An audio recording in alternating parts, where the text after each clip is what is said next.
Oi, gente. Queria pedir desculpa pelo sumiço. Eu tive alguns problemas de organização de horário e tudo mais. Acabou que eu demorei para gravar as monitorias e aí eu peço desculpas por isso. Mas hoje eu tentei botar videozinho também do hoje, porque estava lendo sobre metodologia.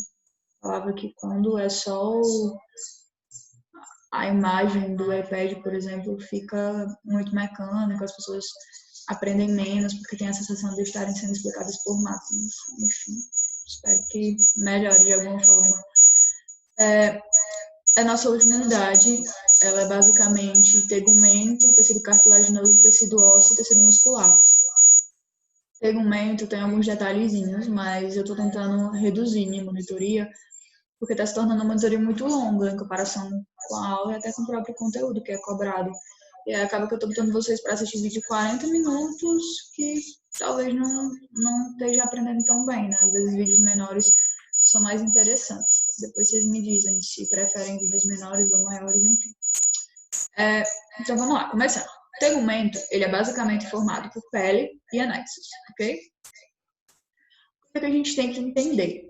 A pele, ela é um órgão. E aí ela é formada por estruturas. Que, quando eu falar pele, eu preciso que vocês lembrem de epiderme e derme. Epiderme é tecido epitelial e tem origem ectodérmica. Derme é tecido conjuntivo e tem origem mesodérmica, ok? Ah, Gabi, mas quando eu estava lendo, quando eu era menor, quando alguém falou comigo sobre pele, falou na hipoderme. E aí? Hipoderme não faz parte da pele. Quando pensar em hipoderme, pense em hipoderme como um aglomerado de gordura e tecido conjuntivo que serve de fixação da derme e da epiderme, ou seja, ela fixa a pele a outras estruturas, tá? Vou falar dela com mais detalhes, mas a hipoderme ela não é parte da pele, ela é uma estrutura de fixação, ela é uma camada de fixação, ok? Lembrando que as funções da pele: proteção, isolamento, produção e secreção. Proteção, isolamento, produção e secreção. Ok? Por que proteção? O que separa os seus órgãos internos e as suas estruturas mais internas do meio externo, de agentes patógenos, dos raios ultravioletas, de terra, de barro, de qualquer coisa, é a pele. Ela é a primeira camada protetiva do corpo, ela é a primeira estrutura de proteção do corpo. Então, pele. Isolamento, normalmente isolamento térmico. Produção e secreção. Produz suor, produz alguns tipos de lipídios que a gente perde pela pele, principalmente nas regiões de folículo piloso. Enfim, proteção, isolamento, produção e secreção. Ok? Lembrando que o que diferencia uma pele mais clara de uma pele mais escura é apenas a quantidade de melanina. A quantidade de melanina não necessariamente está ligada à quantidade de melanócitos. Então, por exemplo, uma pessoa de pele muito clara pode ter a mesma quantidade de melanócitos de uma pessoa de uma pele mais escura. O que vai mudar entre eles é a quantidade de melanina que esses melanócitos estão produzindo, ok? É tanto que já existem processos de despigmentalização que ocorrem normalmente em pacientes que têm vitiligo e querem acelerar esse processo, tá? Mas basicamente o que diferencia uma pele mais clara de uma pele mais escura é a quantidade de melanina que os melanócitos estão produzindo. O resto é ignorância das pessoas mesmo. Aqui é a estrutura da epiderme. O que a gente precisa entender? Você não precisa ficar especialista em cada camada, mas você precisa saber o principal de cada camada. Eu vou começar do mais interno para o mais externo, para vocês entenderem o caminho que as células fazem. Eu gosto de pensar, para memorizar melhor, que a célula nasce na camada basal e ela é sepultada no estrato córneo. E vocês vão entender por que eu penso assim. Ó, o estrato basal, lembrem que normalmente o que está na base são células mais indiferenciadas, são células que estão em constante mitose, que estão constantemente se multiplicando, são células que precisam dar origem, que precisam se especificar, são células tronco, tá? Então, pensei em membrana basal, pensei em células tronco, porque elas vão dar origem às células que ocupam as outras camadas. Então, membrana basal, célula tronco. As outras duas estruturas que eu tenho que lembrar sempre que eu lembrar de membrana basal são melanócitos, lembra? Aqueles que produzem melanina e dão a cor à pele, e células de Merkel. Então, extrato basal, células tronco, melanócitos e células de Merkel. O que mais eu preciso saber? Eu preciso saber que acima do extrato basal eu tenho um extrato espinhoso. Só lembrando. Extrato basal possui células tronco, possui melanócitos, possui células de Merkel. Eu explico mais na frente o que são células de Merkel. Se ela tem células tronco, entendam que elas estão em constante produção celular. Se elas estão em constante produção celular, elas são as responsáveis pela renovação dessa epiderme. E se ela é a camada mais interna, então ela é a camada que está entre a derme e a epiderme. Então, sempre que eu falar em cristas epidérmicas, eu lembro da membrana basal. E aí eu explico mais na frente o que são essas cristas epidérmicas. Mas lembra comigo. Camada basal, eu lembro de células tronco. Se eu lembro de células tronco, eu lembro que ela está renovando o epitélio. Melanócitos, então é ela que vai dar a cor à pele. E células de Merkel. Eu explico lá na frente o que são células de Merkel. Mas lembra comigo, Merkel, mecanorreceptores. São mecanorreceptores de tato e pressão, que estão localizados nessa camada basal. Se ela é a camada que está em contato com a derme, então ela tem cristas epidérmicas. As cristas epidérmicas, elas se ligam às papilas dérmicas. Então, a crista desce, a papila sobe e elas se ligam para deixar essas estruturas de derme e epiderme mais unidas, mais juntinhas, para elas não se separarem, tá? Quando eu subo, eu tenho o extrato espinhoso. Esse extrato espinhoso, ele é formado por células normalmente cúbicas, mas ainda podem ter algumas prismáticas, mas são células majoritariamente cúbicas, queratinócitos e células de Langerhans. Lembra comigo que a principal célula da epiderme é o queratinócito. Tu vai entender por quê? Porque o epitélio estratificado pavimentoso é queratinizado e essa queratina, ela tem uma função relativa de proteção. Então, eu tenho que ter vários queratinócitos para produzirem essa queratina, para queratinizar as células.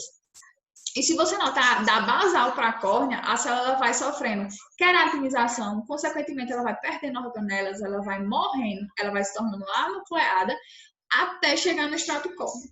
Então, extrato granuloso são células anucleares e queratinócitos. Extrato lúcido já são células achatadas, células sem organelas. As organelas dessas células foram digeridas pelos lisossomos. São células que têm queratina. E aí, quando eu chego no extrato córneo, já são células mortas, fragmentos celulares, células anucleadas e com grande quantidade de queratina. Eu preciso que vocês entendam que existem dois tipos de epiderme. Existe uma epiderme grossa, existe uma epiderme fina. Normalmente se chama de pele grossa e pele fina. Normalmente na fina eu não tenho extrato lúcido e não tenho extrato granuloso, tá? E a camada córnea ela é menor. Mas o basicão que você precisa lembrar é o quê? Que a pele grossa, ela normalmente está palma da mão e planta do pé. Por quê? São áreas de muito contato, são áreas de muita abrasão, de muito atrito. Então, ela normalmente tem uma pele mais grossa. E aí tu vê que ela não tem folículo piloso, tá? Não é normal, tá? Não é fisiológico ter folículo piloso em pele grossa, tá? Então, normalmente aqui não tem folículo piloso, consequentemente, é uma área que não tem glândula sebácea, porém tem glândula sudorípara, tá? Tanto que existem estudos que as pessoas têm uma grande produção de suor nas mãos, por exemplo, principalmente em situações de tensão. Então, basicamente, pensa comigo, o que eu preciso saber de epiderme? Eu preciso saber que é um epitélio estratificado pavimentoso queratinizado. Eu preciso saber que a membrana basal, se a basal está na base, está em contato com a derme, então ela que vai ter as cristas epidérmicas. Se está em contato com a derme, é a mais basal. Então, tem células tronco, melanócitos e células de Merkel, tá? Substrato espinhoso, são células cúbicas. Eu tenho queratinócitos e células de Langerhans. Substrato granuloso, são células anucleares e queratinócitos. Substrato lúcido, células achatadas, células anucleadas, tá?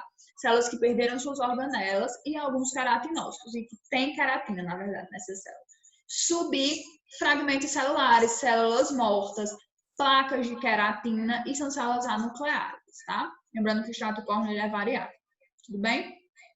Entendeu até aqui a epiderme? Então, bora para a derme. A derme ela só vai ter duas estruturas. E é importante lembrar que a derme é formada por tecido conjuntivo. E ela vai apoiar a epiderme na hipoderme, tá? A espessura é variável e uma estrutura das mais importantes da derme é a papila dérmica. Lembra que eu falei? Crista epidérmica, papila dérmica faz com que essas estruturas se unam. Então, basicamente, o que você precisa saber? A camada papilar, o nome é papilar pela presença das papilas dérmicas, ok? Então, camada papilar, eu vou lembrar. Tecido conjuntivo frouxo, papilas dérmicas, nutrição do epitélio. Tá, então você pensa o seguinte, se tem como função nutrir o epitélio, então é um tecido que tem que ter vasos, não é?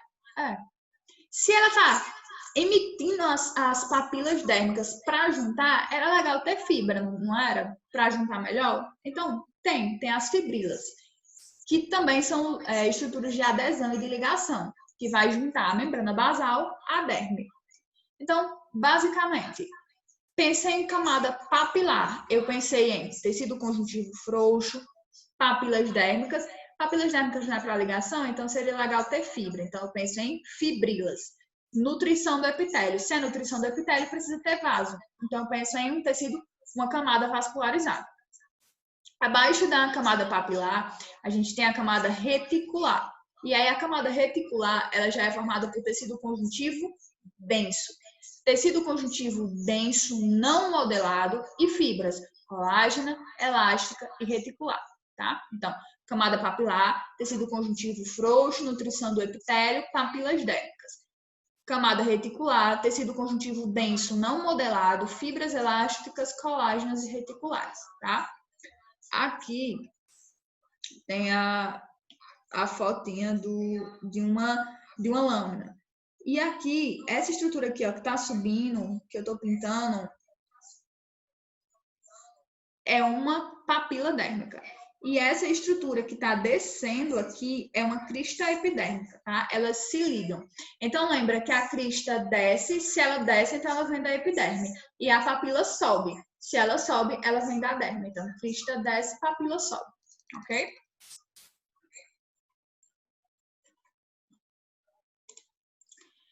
Chegamos na hipoderme. Hipoderme é basicamente um tecido conjuntivo frouxo. E aí ele vai estar unido de maneira frouxa. Gabi, eu não estou entendendo o que é um tecido unido de maneira frouxa. Hipoderme é tecido conjuntivo frouxo usado como tecido de ligação. Só que tem uma coisa, ela não consegue se ligar de maneira firme e é importante que ela não se ligue de maneira firme. Porque ela vai estar tentando juntar a pele, ou seja, a epiderme e a derme, as estruturas como ossos e músculos. E aí, por exemplo, se tu pega teu braço, tu consegue movimentar a tua pele. Tu consegue movimentar ela. E tu consegue justamente porque o tecido conjuntivo frouxo da hipoderme se ligou frouxamente. Então, lembra, tecido conjuntivo frouxo ligou frouxamente, permite o deslizamento da pele, tá? E aí, o que eu tenho que lembrar da hipoderme? Lembra que é tecido conjuntivo frouxo, lembra que se liga frouxamente e lembra de panícula adiposa. Gabi, não consigo lembrar de panícula adiposa. Então, lembra o seguinte, quando você malha, quando você vai para academia malhar para perder a celulite, tu tá tentando perder o panículo adiposo da hipoderme. Então, basicamente, você malha para lutar contra o acúmulo de gordura na hipoderme. Então, hipoderme, panículo adiposo, tecido conjuntivo frouxo, se liga frouxamente, ok? Basicamente é isso que você tem que saber da hipoderme. Parte que é bem chata, aí cada pessoa decora ou aprende de um jeito. Eu vou ensinar o jeito que eu decorei, né? Não sei se vocês são muito fãs de diquinhas ou bizus, mas sigo fazendo. Primeira coisa, Meissner. Também não sei se estou pronunciando certo, mas enfim, Meissner. M de Meissner, M de mão. Mão, eu lembro tato. Então, para mim, o M do Meissner me lembra mão. E aí eu lembro do tato. E é justamente um receptor tátil. Aí você vai dizer, tá, Gabi, mas tem Merkel. E aí, bebê? Aí eu vou te dizer o seguinte. Merkel é um mercanoreceptor. E aí, quando você for escrever, você escreve assim, ó. Mercanoreceptor. Porque a célula de Merkel é um mecanoreceptor. E aí, mecanoreceptor, você lembra de tátil e vibratório. Desculpa, tátil e pressão. Então, Merkel, mercanoreceptor. É um mecanoreceptor. E aí você vai lembrar de tátil e pressão, tá? E lembra que Merkel é aquele que estava na camada basal, que eu disse que ia falar depois? Pronto, estou falando dele agora. Krause. Tinha um bizu péssimo, que era tipo assim, eu tô Krause, né? Que era tipo, eu tô com frio. Não sei se ajuda vocês, me ajudou. Pacini foi uma viagem na minha cabeça, porque como eu tenho dificuldade de decorar as coisas, não sei por que eu atrelei que Pacini parece um diapasão, tá? E aí diapasão vibra e você encosta, então é tato. E aí Pacini para mim ficou como vibração e tato, porque por algum motivo eu atrelei a diapasão, tá? Não tem nenhuma lógica, mas foi o que minha cabeça fez. Terminações nervosas livres, elas são basicamente várias, né? Mecânicas, térmicas e dolorosas. Lembra sempre da dolorosa? Aumentar dos cortes são terminações nervosas livres, tá? Então, Meissner, tato. M de Meissner, M de mão, mão lembra tato. Pacini, vocês criem aí o de vocês, eu tinha o meu, né? Então, vibração e tato. Merkel, mercanoreceptores, tátil e pressão. Krause, frio. Terminações nervosas livres, você mecânico, térmico, mas o principal é que elas estão relacionadas à dor, tá?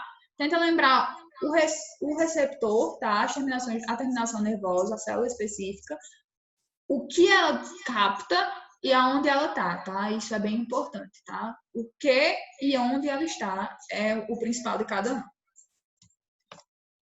E aqui são os análises, né? Que a gente vai ter o pelo, tem trilhões de coisas sobre pelo, vocês vão ver isso bem mais aprofundado em dermato. Glândulas sebáceas e sudoríparas, que elas vão fazer produção. Sudorípara de suor, sebácea do que a gente chama de sebo, que na verdade é um complexo lipídico. E as unhas, que são placas de queratina, tá? Que tem leito ungueal, também é uma estrutura bem específica. Deixa eu apagar aqui. Que a gente vai se deter de verdade nos anexos, a gente vai focar mais nas glândulas, tá? Que elas são as estruturas mais importantes para a gente. Então, a gente tem dois tipos de glândula, basicamente, sudoríparas e sebáceas. Elas são muito diferentes nas lâminas, realmente é bem difícil confundir elas duas. Nas provas teóricas é mais fácil confundir, mas tipo, na lâmina é muito diferente. Então, bora lá. São glândulas acinosas e glândulas holócrinas. Eu acho que vocês lembram, né? Do que é holócrina, merócrina e apócrina. Como a sebácea é holócrina, então a célula vai junto com a excreção e morre. Basicamente, ela morre para excretar. Merócrina é aquela que ela excreta sem nenhuma relação e a apócrina é aquela que vai um pouco do citoplasma. Então, basicamente, sebáceas acinosas e holócrinas. A secreção é um complexo lipídico, triglicerídeo, ácido graxo, restos de colesterol e o próprio colesterol. Então, é o sebo, basicamente. Que sebo é gordura lipídio. Então, triglicerídeo, ácido graxo, colesterol e ésteres de colesterol. Normalmente, a glândula sebácea está na derme. E a glândula sebácea, ela tem uma relação íntima com o folículo piloso. A Gabi quer dizer que ela sempre desemboca no folículo piloso. Não. Mas a maioria desemboca no folículo piloso. A maioria das lâminas, inclusive, relaciona ela com o folículo piloso. E aí tu lembra que ela não tá na palma da mão e na planta do pé, porque é pele grossa, tá? Então aqui não seria interessante ter produção de lipídio na palma da mão, né? Sudoríparas são glândulas merócrinas, tubulosas e enoveladas. Só que aí tem uma questão, se é merócrina, existem algumas que são apócrinas, mas até as apócrinas, as últimas investigações diziam que elas tinham características merócrinas. Então, a maioria é merócrina. Então, sudoríparas, merócrina, tubulosa simples, enovelada. Os ductos dela, e aí é importante você ver principalmente as diferenças, tá? Os ductos da sebácea são de epitélio estratificado. Os ductos da sudoríparas são de epitélio cúbico. Tá? Cúbico estratificado mais epitélio cúbico. E os ductos, eles vão para a superfície, enquanto que os ductos da sebácea normalmente vão para o folículo, tá? A secreção da sudorípara é suor, que aí tem a constituição do suor. E da sebácea, normalmente é um complexo lipídico, tá? Então, sudorípara, eu penso merócrina, o ducto vai para a superfície, é um epitélio cúbico e ela secreta suor. Quando eu penso em sebácea, eu penso em uma glândula acinosa, eu penso em uma glândula holócrina, eu penso em um tubo de epitélio estratificado. Ela parece um cachinho de uva. Eu penso que o ducto dela vai desembocar no folículo, então ela normalmente está relacionada a tecidos, a estruturas de pele que tem folículo. Folículo normalmente está presente em pele fina, tá bom? E aí, sudorípara está por todo o corpo. Aqui, gente, é muito difícil você confundir. A que for mais parecida com um cachinho de uva e que tiver próximo ao folículo piloso, deixa eu riscar aqui. Esse aqui é um folículo piloso, tá? Tem até um nome. Que é o folículo piloso. Aqui é a glândula sebácea, ó. Parece um cachozinho. Não, outra glândula sebácea. Aqui são glândulas sudoríparas. Você vai ver a glândula sudorípara, ela é mais parecida com um caninho mesmo. Já a glândula sebácea vai parecer um cacho, um aglomerado. Tá? Vou mostrar melhor nas lâminas para vocês. Agora, para a parte que vocês mais gostam, as lâminas, tá? E aí, eu preciso que vocês aprendam as camadas, porque elas são bem importantes para vocês entenderem, para vocês localizarem a estrutura. Tá? Aqui, basicamente, estrato basal, estrato espinhoso, estrato granuloso, estrato lúcido e estrato córneo. É interessante que vocês saibam localizar na lâmina e quais são as células daquela estrutura, porque pode ser cobrado na osso também, tipo, aponta uma e diz, que estrato é esse e quais as células que o compõem. Então, tenta lembrar. Basal, eu lembro que tem células tronco, eu lembro que são células prismáticas, eu lembro que tem células de Merkel, que são mercanoreceptores. Eu lembro que no extrato basal também tem os melanócitos, que são os que vão produzir a melanina e dar cor à pele. Tá. Eu lembro que no espinhoso são células normalmente cúbicas, tá? Eu lembro que tem queratinócitos e células de Langerhans. Eu lembro que no extrato granuloso eu tenho queratinócitos também. Extrato lúcido é aquele que as células são mais achatadas, que elas perderam as organelas. Extrato córneo são fragmentos celulares, são células mortas, tá? Então eu preciso que vocês lembrem de qual é a estrutura e quais são as células que estão compondo aquela estrutura, tá? É bem importante que vocês lembrem disso, tá? Eu sempre lembrava que lúcida era mais clara, e aí a partir da lúcida eu identificava as outras. Era mais fácil para mim. Porque eu lembrava que o que viesse antes da lúcida era o extrato córneo, porque essa lâmina está muito aproximada, mas o que viesse antes da lúcida era o extrato córneo, e aí depois era o granuloso. O espinhoso sempre era o maior, então dava para você identificar super fácil. Que é esse aqui, ó. O espinhoso normalmente era mais fácil de identificar. Aqui a lâmina está ao contrário, tá? Aqui é a lúcida. Aqui é o extrato córneo. Aqui é o extrato granuloso. Opa, granuloso. Aqui é o espinhoso. Opa, parou.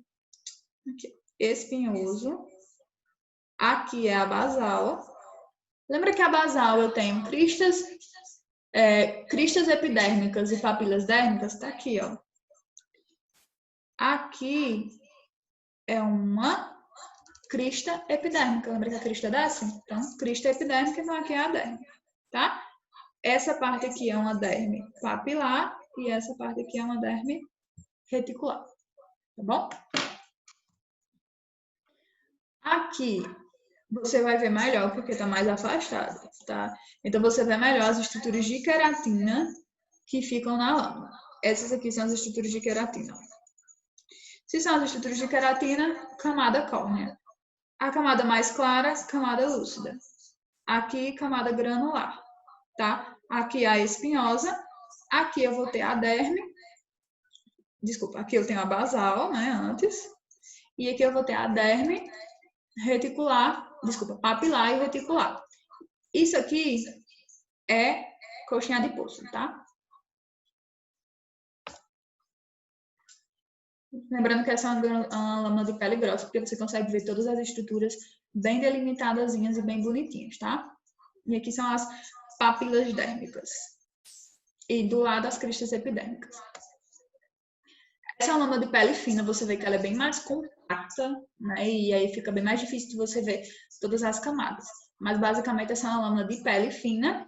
Aqui é a camada de queratina dela, ou seja, a camada córnea. Você nota que ela também é mais fina, ok?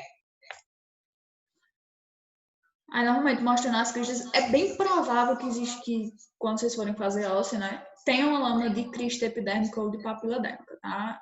É uma estrutura que realmente cai na prova. Aqui é basicamente uma glândula sudorípara. Gabi, como eu sei que é uma glândula sudorípara? É o seguinte, se vocês forem fazer óssea e eu não conseguir que vocês entendam o conteúdo, eu preciso que vocês aprendam a chutar, tá? Então, teoria do chute aqui para você diferenciar uma glândula da outra.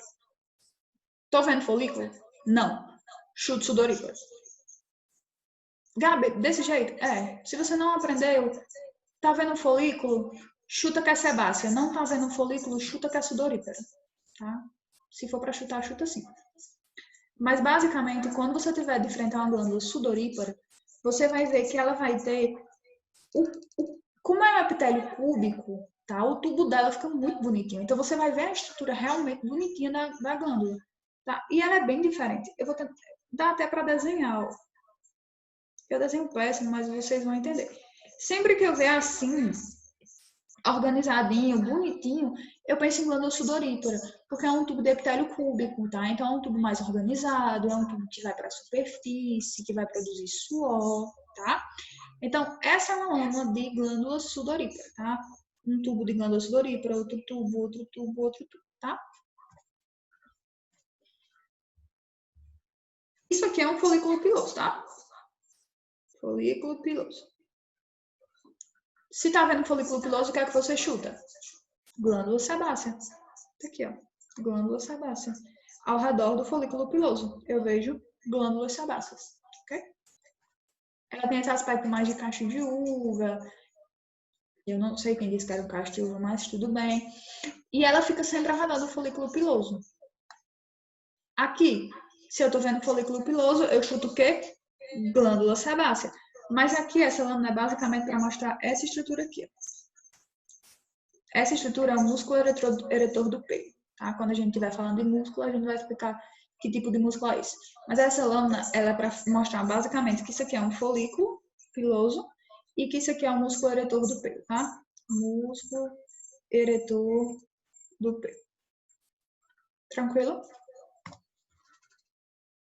Sim, desculpa, não tinha mostrado, né? Essa glândula sebácea. Mas viu o folículo, perguntou glândula sebácea você chuta, tá? Mas essa lâmina é basicamente para mostrar esse músculo eretor do peito. A única lâmina que tem na FIP de músculo eretor do peito, tá? E aí você vê também que é uma lâmina de pele fina. E aí você lembra que pele fina tem folículo piloso. Você tem pelo no braço, mas você não tem pelo na palma da mão, tá? Que é pele grossa. Ok? Basicamente essa é a última lâmina, gente. A gente termina aqui a partir de tegumento.